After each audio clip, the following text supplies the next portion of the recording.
Hi friends, everyone Zodiac PSC Academy YouTube channel swagam.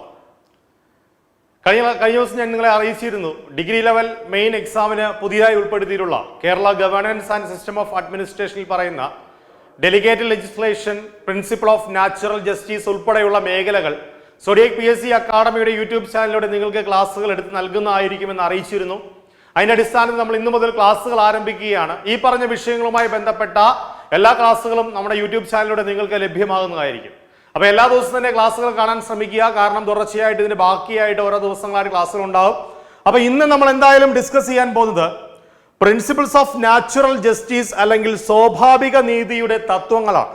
സ്വാഭാവിക നീതിയുടെ തത്വങ്ങൾ അല്ലെങ്കിൽ പ്രിൻസിപ്പിൾ ഓഫ് നാച്ചുറൽ ജസ്റ്റിസ്. അപ്പോൾ നമ്മൾ ഇതുവരെ PSC പഠിച്ചു വന്ന ഒരു രീതിയിലല്ല ഇത് പഠിക്കേണ്ടത്. നമ്മൾ ആദ്യം ഇതിന്റെ ആശയം മനസ്സിലാക്കി ഉൾക്കൊള്ളണം, അല്ലെങ്കിൽ ആശയം മനസ്സിലാക്കി വേണം പഠിക്കാനായിട്ട്. ഡെലിഗേറ്റഡ് ലെജിസ്ലേഷൻ ആണെങ്കിലും പ്രിൻസിപ്പിൾ ഓഫ് നാച്ചുറൽ ജസ്റ്റിസ് ആണെങ്കിലും അഡ്മിനിസ്ട്രേറ്റീവ് അഡ്ജുഡിക്കേഷൻ ആണെങ്കിലും ഇതൊക്കെ പഠിക്കുന്ന സമയത്ത് നമ്മൾ ആദ്യം ഇതിന്റെ ആശയം ഒന്ന് മനസ്സിലാക്കി എടുക്കുകയാണ് വേണ്ടത്. ആശയം മനസ്സിലാക്കിയാൽ മാത്രമേ ഇതിൽ പറയുന്ന കാര്യങ്ങൾ നമുക്ക് ഉൾക്കൊള്ളാൻ സാധിക്കുകയുള്ളൂ, അല്ലെങ്കിൽ മനസ്സിലാക്കി എടുക്കാൻ സാധിക്കുകയുള്ളൂ. നമ്മൾ മുമ്പ് പഠിച്ച പോലെ ഒരു വർഷം പഠിക്കുന്നു അല്ലെങ്കിൽ ഒരു പേരുകൾ പഠിക്കുന്നു, ആ രീതിയിൽ ബൈഹാർട്ട് പഠിക്കാതെ ഇത് സംബന്ധിച്ച ആശയങ്ങൾ നമ്മൾ മനസ്സിലാക്കി പഠിക്കുകയാണെങ്കിൽ വളരെ നിസ്സാരമായി മനസ്സിലാക്കാൻ പറ്റുന്ന ഒരു മേഖല തന്നെയാണ് പ്രിൻസിപ്പിൾസ് ഓഫ് നാച്ചുറൽ ജസ്റ്റിസ് എന്ന് പറയുന്നത്. പിന്നെ ഈ ഒരു ക്ലാസ് തുടർച്ചയായി ഒരു മണിക്കൂർ എടുത്തു കഴിഞ്ഞാൽ ഒരു പക്ഷേ നിങ്ങൾക്ക് ബോറടിക്കും. അതുകൊണ്ട് തന്നെ ഈ ക്ലാസ്സുകൾ ഞാൻ ചെറിയ ചെറിയ ക്ലാസ്സുകളായിട്ടാണ് എടുക്കുന്നത്, അല്ലെങ്കിൽ 15 മിനിറ്റോ 10 മിനിറ്റോ 15 മിനിറ്റോ ഉള്ള ചെറിയ വീഡിയോസ് ആയിട്ടാണ് എടുക്കുന്നത്. മറ്റൊന്നും കൊണ്ടല്ല, വളരെ പെട്ടെന്ന് നിങ്ങൾക്ക് മനസ്സിലാക്കി എടുക്കാൻ വേണ്ടിയാണ്. തുടർച്ചയായി എടുക്കുമ്പോൾ ഒരുപക്ഷെ ബോറടിക്കാൻ സാധ്യതയുള്ള ഒരു ടോപ്പിക് ആയതുകൊണ്ട് തന്നെയാണ്. അപ്പോൾ പ്രിൻസിപ്പിൾസ് ഓഫ് നാച്ചുറൽ ജസ്റ്റിസ് അല്ലെങ്കിൽ സ്വാഭാവിക നീതിയുടെ തത്വങ്ങൾ. കൂട്ടുകാരെ, നമുക്കറിയാം നമ്മളൊരു തീരുമാനം എടുക്കുന്ന സമയത്ത് വേറെ ഒന്നും ചിന്തിക്കണ്ട. നമ്മൾ ഒരു തീരുമാനം എടുക്കുന്ന സമയത്ത് നമ്മൾ അതിലെ ശരിയും തെറ്റും ഒക്കെ ചിന്തിച്ചായിരിക്കും പലപ്പോഴും ഒരു നല്ല തീരുമാനം നമ്മൾ കൈക്കൊള്ളുന്നു, അല്ലെ? വെറുതെ ഓരോ തീരുമാനമല്ല, നമ്മൾ മുമ്പോട്ടുള്ള ഭാവിയിലേക്കുള്ള തീരുമാനങ്ങളോ അല്ലെങ്കിൽ മറ്റൊരു വ്യക്തിയുമായി ബന്ധപ്പെട്ട ചില തീരുമാനങ്ങളോ, അല്ലെ? അതുള്ള എന്തെങ്കിലും തീരുമാനം എടുക്കുന്ന സമയത്ത് നമ്മൾ അതിലെ ശരിയും തെറ്റും വേർതിരിച്ച് കണ്ടിട്ട് എന്നിട്ടായിരിക്കും നമ്മൾ അതിന് തീരുമാനം എടുക്കുന്നത്, അല്ലെ? അത് തന്നെയാണ് വേണ്ടത്. കാരണം ശരിയും തെറ്റും തിരിച്ചു നിർത്തി വേണം നമ്മൾ തീരുമാനങ്ങൾ കൈക്കൊള്ളാൻ വേണ്ടി. എങ്കിൽ മാത്രമേ കൃത്യമായ ഒരു തീരുമാനം എടുക്കാൻ സാധിക്കൂ. ഈ പ്രിൻസിപ്പിൾസ് ഓഫ് നാച്ചുറൽ ജസ്റ്റിസ് അല്ലെങ്കിൽ സ്വാഭാവിക നീതി എന്ന് പറയുന്നതും അത് തന്നെയാണ്. സ്വാഭാവിക നീതി എന്ന് പറയുന്നത് എന്താണ്? ശരിയും തെറ്റും മാറ്റി നിർത്തിയുള്ള മൗലിക ആശയമാണ് ശരിക്കും പറഞ്ഞാൽ, അല്ലെങ്കിൽ മൗലിക ആശയത്തിൽ അടിസ്ഥാനമായി നിൽക്കുന്നതാണ് ഇത് ഈ നാച്ചുറൽ ജസ്റ്റിസ് അല്ലെങ്കിൽ സ്വാഭാവിക നീതി എന്ന് പറയും. അവിടെ നമ്മൾ ശരിയും തെറ്റും എന്ന മൗലിക ആശയമാണ്. നമുക്കറിയാം ശരിയും തെറ്റും എന്ന തെറ്റിനെയും വേർതിരിച്ച് അതിൽ അടിയുറച്ച് നിൽക്കുന്ന, അല്ലെ, അടിയുറച്ച് നിന്ന തീരുമാനം എടുക്കുന്നതാണ് നാച്ചുറൽ ജസ്റ്റിസ് എന്ന് പറയും. അപ്പൊ കൂട്ടുകാർ, ഈ നാച്ചുറൽ ജസ്റ്റിസിനെ സംബന്ധിച്ച് നമുക്കിവിടെ പഠിക്കേണ്ട കാര്യങ്ങൾ എന്തൊക്കെയെന്ന് ചോദിച്ചാൽ, നമുക്കറിയാം കോടതിയിൽ ഒരു കേസ് കൈകാര്യം ചെയ്യുന്ന സമയത്ത് തീർച്ചയായും അവിടെയും നമ്മൾ ഇത് പാലിക്കേണ്ടതുണ്ട്. അല്ലെങ്കിൽ ആ കേസ് കൈകാര്യം ചെയ്യുന്ന സമയത്ത് ആ ജഡ്ജി അവിടെയും ചില കാര്യങ്ങൾ, ഈ നാച്ചുറൽ ജസ്റ്റിസ് സംബന്ധിച്ച കാര്യങ്ങൾ പാലിക്കേണ്ടതുണ്ട്.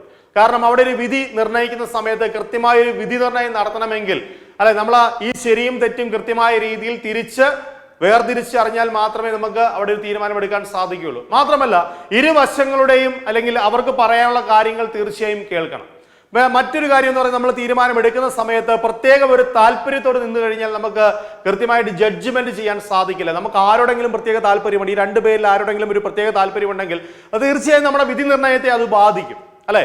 അപ്പൊ ഇത്തരത്തിലൊന്നും ഉണ്ടാകാതെ നല്ലൊരു വിധി നിർണ്ണയം നടത്താൻ വേണ്ടി നമുക്ക് എന്താവശ്യമാണ്? ഈ പ്രിൻസിപ്പിൾ ഓഫ് നാച്ചുറൽ ജസ്റ്റിസ് അല്ലെങ്കിൽ സ്വാഭാവിക നീതി ആവശ്യമാണ്. കൂട്ടുകാരെ, ഇവിടെ അറിഞ്ഞിരിക്കേണ്ട ഒരു കാര്യം എന്ന് പറയുന്നത് ക്ഷേമരാഷ്ട്ര സങ്കല്പം. നമുക്കറിയാം ഇന്ത്യൻ ഭരണഘടനയിൽ പറഞ്ഞൊരു കാര്യമാണ് ക്ഷേമരാഷ്ട്ര സങ്കല്പം എന്ന് പറയുന്നത്. നല്ലൊരു രാജ്യത്തെ കെട്ടിപ്പടുത്താൻ വേണ്ടിയാണ് നമുക്കറിയാം ഡയറക്റ്റീവ് പ്രിൻസിപ്പിൾ ഓഫ് സ്റ്റേറ്റ് പോളിസിയിൽ ഈ പറഞ്ഞ ക്ഷേമരാഷ്ട്ര തത്വങ്ങൾ അല്ലെങ്കിൽ സങ്കല്പങ്ങൾ ഉൾപ്പെടുത്തിയിട്ടുണ്ട്. അപ്പൊ അതില് സദ്ഭരണം എന്ന മേഖല എടുക്കുകയാണെങ്കിൽ നമുക്കറിയാം ഭരണകർത്താക്കൾ കൃത്യമായ രീതിയിൽ ഈ സ്വാഭാവിക നീതിയുടെ അടിസ്ഥാനത്തിൽ തീരുമാനങ്ങൾ എടുത്തില്ലെങ്കിൽ തീർച്ചയായും അത് ജനങ്ങളെ ബാധിക്കുകയുണ്ടാവും, അല്ലെങ്കിൽ അവർക്കൊരു സദ്ഭരണം നടത്താൻ സാധിക്കില്ല. ഞാൻ പറഞ്ഞ കാര്യം മനസ്സിലായോ? അതായത് ഈ ഭരണകർത്താക്കൾക്ക് ഈ സ്വാഭാവിക നീതിയിൽ അടിയുറച്ചു നിന്ന് തീരുമാനങ്ങൾ എടുത്തില്ലെങ്കിൽ, അല്ലെങ്കിൽ അവരെടുക്കുന്ന തീരുമാനങ്ങൾ സ്വാഭാവിക നീതിയുടെ അടിസ്ഥാനത്തിൽ അല്ലെങ്കിൽ അത് ഒരിക്കലും ഒരു സദ്ഭരണത്തിലേക്ക് നയിക്കുകയില്ല എന്നറിഞ്ഞിരിക്കുക. അല്ലെ? കാരണം അവിടെ ശരി തെറ്റുകൾ വേർതിരിക്കുന്നില്ല, ആരോടെങ്കിലും പക്ഷം ചേർന്നായിരിക്കും അവർ തീരുമാനമെടുക്കുന്നത്.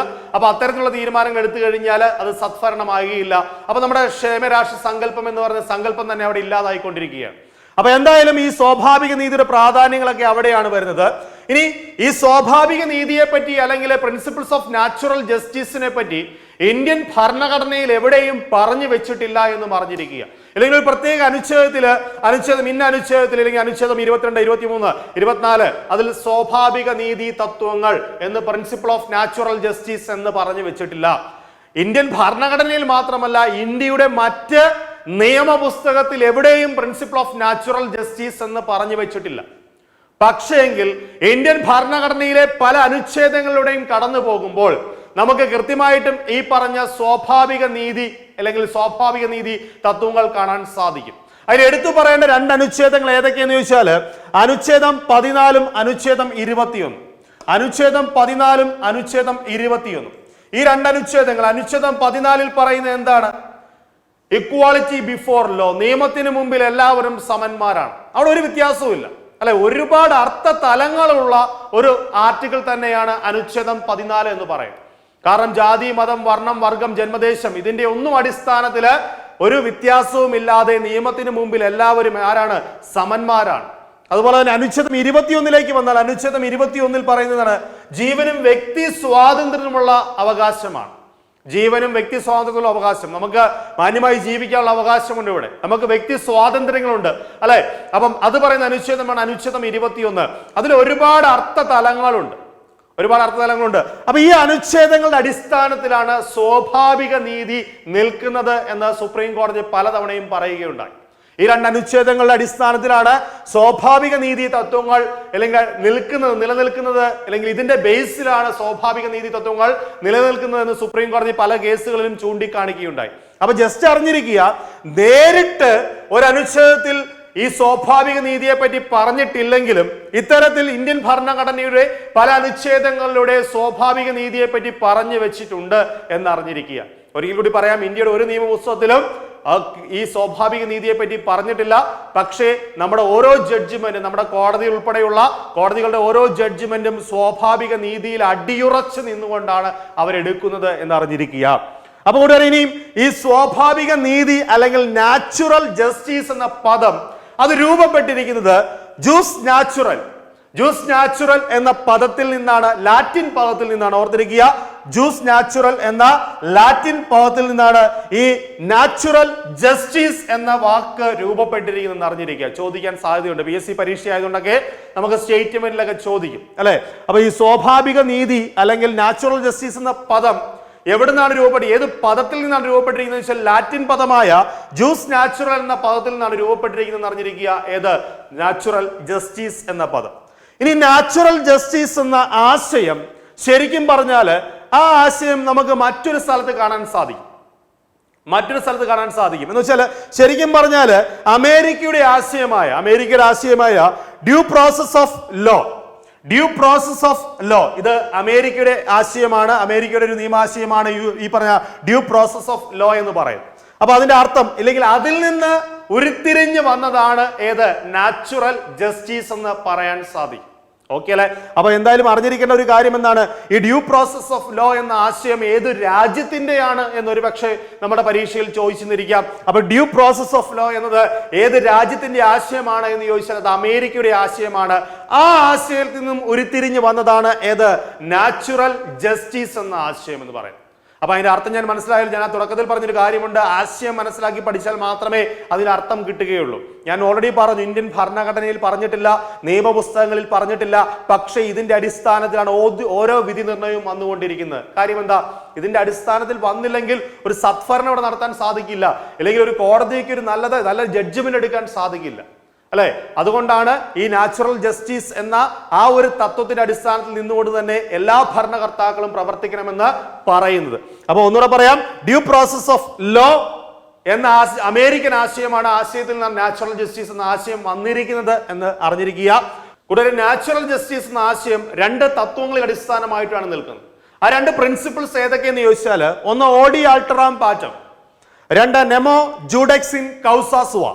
ഈ ഓൾ ദി ആൾട്രാം പാറ്റം എന്ന് പറഞ്ഞാൽ ഹിയർ ദി അതർ സൈഡ്, അല്ലെങ്കിൽ no person should be condemned unheard എന്ന് വെച്ചാൽ മറ്റ് സൈഡുകൾ അല്ലെങ്കിൽ അതർ സൈഡ്, അതായത് ഒരു കോടതിയിൽ ഒരു കേസ് എത്തിക്കഴിഞ്ഞു, ഉദാഹരണം പറയുകയാണെങ്കിൽ കോടതിയിൽ ഒരു കേസ് എത്തിക്കഴിഞ്ഞാൽ ആ കേസ് അവിടെ വിചാരണ നടക്കുന്ന സമയത്ത്, ട്രയൽ നടക്കുന്ന സമയത്ത് മറുവശവും കൂടെ കേട്ടതിന് ശേഷം മാത്രമേ ആ ജഡ്ജി അതിനുള്ള വിധി പറയാൻ പാടുള്ളൂ. അല്ലെങ്കിൽ രണ്ട് സൈഡിലും അല്ലെങ്കിൽ രണ്ടു പേർക്കും അവരുടെ ഭാഗം ക്ലിയർ ചെയ്യാനുള്ള അവസരം നൽകണം. എന്ന് വെച്ചാൽ കൃത്യമായിട്ടും കോടതിയിൽ അത് ഓരോരുത്തർക്കും, എന്ന് വെച്ചാൽ വാദിക്കും പ്രതിക്കും രണ്ടു പേർക്കും അവിടെ അവർക്ക് പറയാനുള്ള കാര്യങ്ങൾ കൃത്യമായുള്ള പറയാനുള്ള അവസരം കൊടുക്കുകയും ആ പറഞ്ഞ കാര്യങ്ങൾ കോടതി കേൾക്കുകയും ചെയ്യണം. എന്തിനു മുമ്പായിട്ട്? വിധി നിർണയിക്കുന്നതിന് മുമ്പായിട്ട്. എന്ന് വെച്ചാൽ ഒരാൾക്കും പറയാൻ അവസരം നഷ്ടപ്പെട്ട്, കോടതിയിൽ ഒരാൾക്കും പറയാൻ അവസരം നഷ്ടപ്പെട്ടു പോകാൻ പാടില്ല എന്നാണ് പറയുന്നത്. ഇനി രണ്ടാമത്തേൽ വന്നാൽ nemo judex in causa sua, rule against bias, അല്ലെ no one should be a judge in his own case, his own cause എന്ന് പറയാറുണ്ട്. ഓക്കെ, അപ്പൊ കൂട്ടുകാർ ഇവിടെ പറയുന്നത് Nemo judex in causa sua എന്ന് പറഞ്ഞാൽ rule against bias. Bias means പക്ഷാപാതം. പക്ഷാപാതം ഉണ്ടാകാൻ പാടില്ല. പലതരത്തിലുള്ള പക്ഷാപാതമുണ്ട്. അതായത് ഒരു കേസ് ഇല്ലെങ്കിൽ വിധി പറയാൻ പോകുന്ന ജഡ്ജ്, ഒരു കേസ് നമുക്കതാണ് വളരെ ഈസി ആയിട്ട് മനസ്സിലാക്കാൻ സാധിക്കുന്നത്. ഒരു കേസിൽ വിധി പറയാൻ പോകുന്ന ജഡ്ജ്, ആ ജഡ്ജ് ഒരു കാരണവശാലും പക്ഷാപാതം കാണിക്കാൻ പാടില്ല. പക്ഷാപാതം പല രീതിയിൽ ഉണ്ടാകാം, അല്ലെ? ഒരു പക്ഷെ ഫിനാൻഷ്യൽ മാറ്റേഴ്സ് കാരണം പക്ഷാപാതം ഉണ്ടാകാം, അല്ലെങ്കിൽ അദ്ദേഹത്തിന്റെ റിലേറ്റീവ്സ് ആണെങ്കിൽ പക്ഷാപാതം ഉണ്ടാകാം, ഫ്രണ്ട്സ് ആണെങ്കിൽ പക്ഷാപാതം ഉണ്ടാകാം, അദ്ദേഹവുമായി ബന്ധപ്പെട്ട കേസുകളാണെങ്കിൽ പക്ഷാപാതം ഉണ്ടാകാം, അല്ലെ? അപ്പൊ ഒരു കാരണവശാലും പക്ഷാപാതം ഉണ്ടാകാൻ പാടില്ല. അങ്ങനെ എന്തെങ്കിലും ഉണ്ടെങ്കിൽ ആ വ്യക്തി വിധി പറയാൻ യോഗ്യനല്ല എന്നാണ് ഇവിടെ പറഞ്ഞു നിർത്തുന്നത്. നെമോ ജൂഡക്സ് ഇൻ കൗസാ സുവയിൽ പറയും. ഓക്കെ അല്ലെ? അപ്പൊ ഇവിടെ നമുക്ക് രണ്ടിൽ കാണാൻ സാധിക്കും. അതായത് ഒരു കോടതിയിൽ ഒരു കേസ് കൈകാര്യം ചെയ്യുന്ന സമയത്ത് അല്ലെങ്കിൽ വിധി നിർണ്ണയിക്കുന്നതിന് മുമ്പായിട്ട് ഇരുവശത്തുള്ള വ്യക്തികളുടെയും അവർക്ക് പറയാനുള്ള കാര്യങ്ങൾ കോടതി കൃത്യമായി കേൾക്കണം, അല്ലെ? കേൾക്കണം മീൻസ് അവർക്ക് പറയാൻ അവസരം കൊടുക്കണം, അവർ പറയുന്ന കാര്യങ്ങൾ കോടതി കേൾക്കണം. രണ്ട്, വിധി പറയുന്ന ജഡ്ജി ഒരു കാരണവശാലും അദ്ദേഹത്തിന് യാതൊരു വിധത്തിലുള്ള പക്ഷാപാതമോ പാടില്ല. എന്ന് വെച്ചാൽ ആരോടും പ്രത്യേക ചായ്വ് ഉണ്ടാകാൻ പാടില്ല. ആ ചായ്വ് ഉണ്ടാകുന്ന പല രീതിയിൽ ഞാൻ ഓൾറെഡി പറഞ്ഞു. റിലേറ്റീവ്സ് ആകാം, ഫ്രണ്ട്സ് ആകാം, അല്ലെങ്കിൽ പണം കൊടുത്തിട്ടുള്ള ചായ്വ് ആകാം, അല്ലെ? അങ്ങനെ പല രീതിയിലുള്ള ബയാസ് ഉണ്ടാകാം. അപ്പൊ ഈ ബയാസിനൊന്നും അടിമപ്പെട്ട ഒരാള് ഒരു കാര്യത്തിലും വിധി പറയാൻ യോഗ്യനല്ല എന്നാണ് ഈ നെമോ ജൂഡക്സ് ഇൻ കൗസാ സുവയിൽ പറയും. അപ്പൊ ഇതൊരു കോടതിയിലാണെങ്കിൽ ഇങ്ങനെ, അതുപോലെ തന്നെയാണ് മറ്റു കാര്യങ്ങളിലും, അല്ലെ? ഒരു തീരുമാനം എടുക്കുന്ന ഒരു വ്യക്തിക്ക് പക്ഷാപാതം ഉണ്ടായി കഴിഞ്ഞാൽ ഒരു കാരണവശാലും കൃത്യമായ രീതിയിൽ തീരുമാനമെടുക്കാൻ ആ വ്യക്തിക്ക് സാധിക്കില്ല, അല്ലെ? രണ്ട് സൈഡും കേൾക്കാതെ ഇരിക്കുകയാണെങ്കിലും കൃത്യമായ ഒരു തീരുമാനം എടുക്കാൻ സാധിക്കില്ല. അപ്പൊ കൂട്ടുകാരെ, ഇതിനുള്ള ബാക്കിയുള്ള കാര്യങ്ങൾ വരുന്ന ക്ലാസ്സിൽ നമ്മൾ ഡിസ്കസ് ചെയ്യുന്നതായിരിക്കും. അപ്പൊ ഇന്ന് പറഞ്ഞ കാര്യങ്ങൾ മനസ്സിലാക്കി വെച്ചു എന്ന് ഞാൻ കരുതുന്നു. ഞാൻ പറഞ്ഞ കാര്യം ഒരിക്കൽ കൂടി ആവർത്തിക്കുന്നു. അതിന്റെ ആശയം ഉൾക്കൊണ്ട് പഠിച്ചാൽ മാത്രമേ ഇനിയും വരുന്ന കാര്യങ്ങൾ നിങ്ങൾക്ക് പഠിച്ചെടുക്കാൻ സാധിക്കുകയുള്ളൂ. അപ്പോൾ നമുക്ക് അടുത്ത ക്ലാസ്സിൽ കാണാം. ബൈ.